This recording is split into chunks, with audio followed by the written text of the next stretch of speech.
Hey, what's up, YouTube? So by now, every one of you has watched the video of George Floyd being murdered by the police. And of course, we've watched the unrest ensue. It's a very tough time for everyone.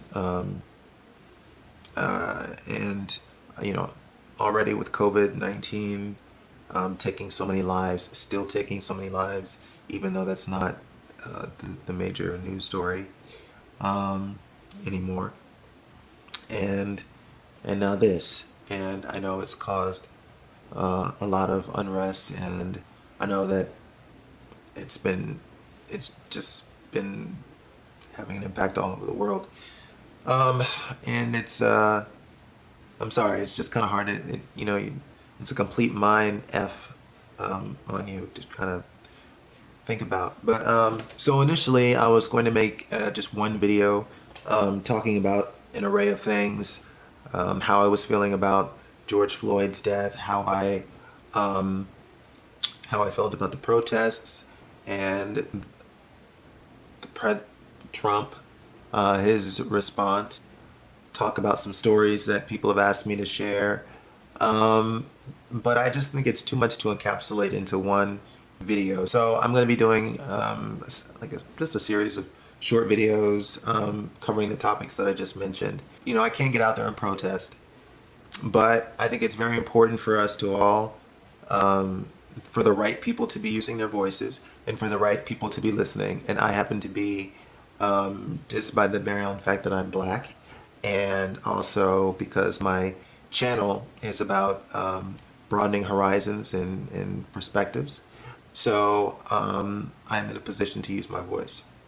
So that's what I'm going to do. But basically, I'll just say that the video is shocking and it's disturbing, and my heart goes out to the Floyd family. My heart goes out to Breonna Taylor's family. If you don't know about Breonna Taylor, then you should. This young black female, beautiful, beautiful young lady who wanted to become a nurse, was shot several times by the police while she was sleeping, while they executed a no-knock warrant. And she would have turned 27, I think today or yesterday. To Ahmaud Arbery, who was shot in Georgia by these racist thugs who claimed that they were executing a citizen's arrest, all because of the fact that they suspected that he was somebody who was burglarizing homes after he was seen on a surveillance camera looking around a home under construction, which there were white people doing the same thing. You know, the sad thing is that, while the video is shocking and it's surprising, I have to admit, after I saw what happened to Eric Garner, after I saw him being choked and killed by the police after he was saying, "I can't breathe, I can't breathe," nothing, and there was no punishment. There wasn't even, I don't even know if there was an arrest. I think there wasn't. The police officer was fired, but there was no arrest, no nothing. And after that, I was pretty sure that there was nothing that could really shock me. And I think the only thing that I found shocking was the sadism that I saw in that cop's eyes. It was almost like he was getting off on the fact that he was on this guy's neck and there was nothing they could do about it. The people that were filming and trying to,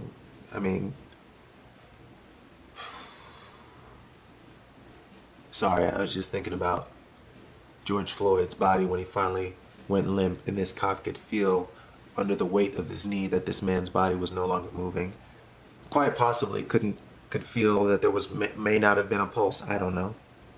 But I know that this is really hard for a lot of white people to, and by the way, these videos are, I'm pretty nervous making these videos.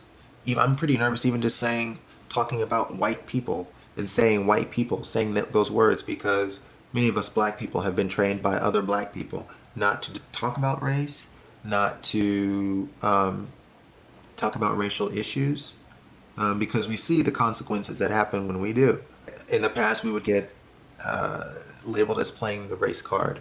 Many times we wouldn't hear anything at all, any rebuttal back at all. But suddenly, opportunities might disappear. There would be these consequences that would come from speaking about race or things like that. So, me even saying these words, or you might might find yourself losing some friends that you thought you had. So saying these words, saying white people like this, it is very, I cannot express to you how uncomfortable it makes me feel right now. And it shouldn't. But yeah, so this has been really uncomfortable for a lot of white people to see this and now have to come to grips with things like white privilege and really asking themselves questions that they've never had to ask, have discussions amongst themselves that they've never had to ask. And while the video is shocking to many of us, black people, this is nothing new. Even if you didn't have even if a black person didn't have this personal experience of knowing someone who was either killed by the police or beaten by the police, we know somebody who was, or we've heard stories about these things, or stories or experiences of being beaten up, brutalized by white people, and then the white people getting no consequences because they were white. It's just now the only weapon that we as black people have is the cell phone with the camera.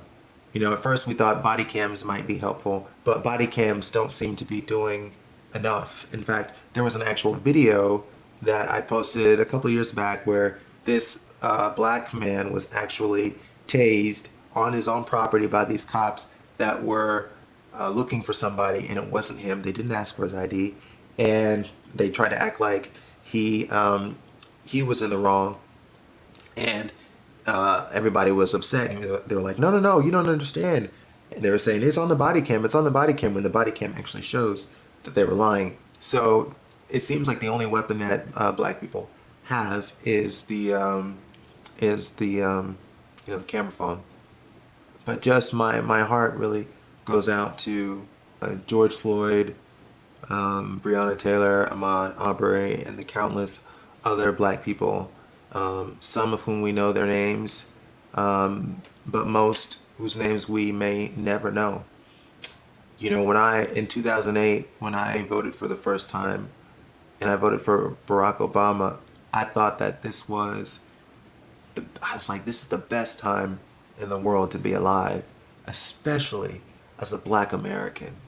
I get to vote for the first black president and to see the first black president.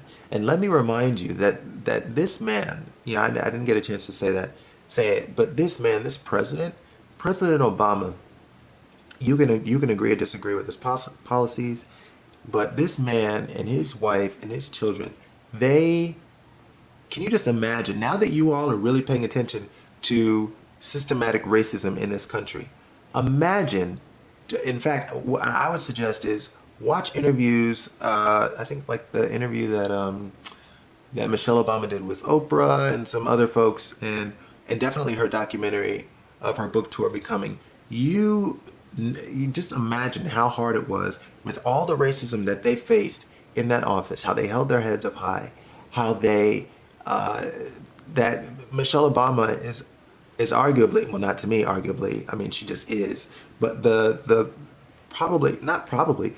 Obama is the most popular first lady in history. The first black and the most popular. She was just, she's graceful, she's so elegant, but yet she's relatable. I can say so many other things about her, but she's absolutely amazing. And this whole family, imagine, and with everything that they were facing, with all that they faced, not a single scandal, not a single personal scandal in that family's life while they were in office. And I just thought, this is the best time to be alive.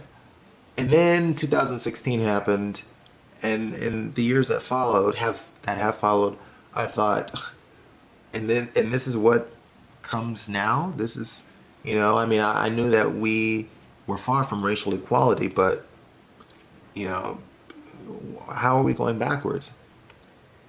And I realized that what was happening was a direct result of having this black man as the first president and this family in the White House.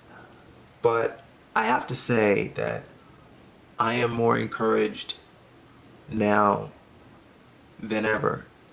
And I feel so happy and so proud because I talked to my grandma today. My grandma is, nope. My grandma would kill me if I said how old she was. But let's just say I told her, I said, I can't imagine what this must be like for you. Because she said, she'll say like,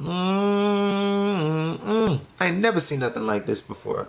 What's going on right now? I mean, it's just utter craziness, and it's scary to her. Mind you, my grandma's lived a long time, and she's never seen anything like this.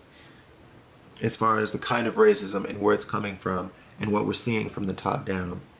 But at the same time, I mean, she's lived through seeing Dr. Martin Luther King Jr.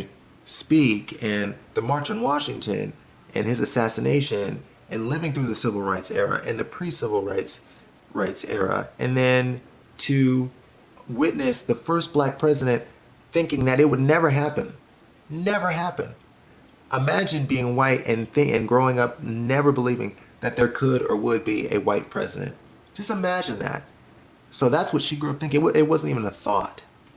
And now she's seeing the protests again, but something's different this time. And what's different is the fact that, and she's never seen anything like this before, I'm seeing more white people have uncomfortable conversations and be willing to reach out to people of color and ask us what our experiences are like and listen.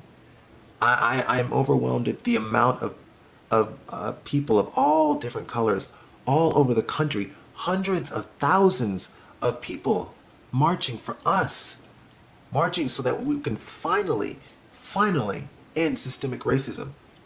That Black Lives Matter is no longer a slur, but is a slogan, a rallying cry, a message that you're hearing, you're seeing painted in big letters on the streets of, DC? People that you'd never think marching with the Black Lives Matter movement, saying Black Lives Matter. The NFL turning around and apologizing to Colin Kaepernick. People, officers kneeling. And despite what some news outlets are trying to say, there are actually officers that are walking with and marching with black people and other people of color.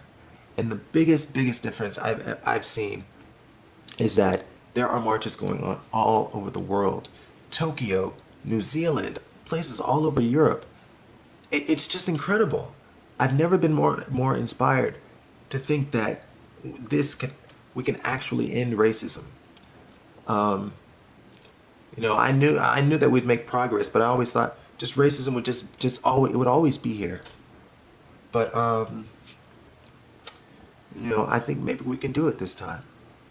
And I'm encouraged, and I'm hopeful, and I'm going to do my part by sharing some more videos that'll be educational for some of my white friends and others out there. And I'm just so encouraged. So with that, I will say God bless, and to George's daughter, I know growing up is going to be hard because he won't be there to watch you grow up into a beautiful young lady and watch you grow old. But you know what? His legacy is going to mean so much.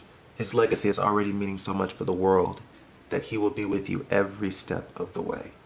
So anyway, God bless YouTube and the rest of the world, and stay tuned.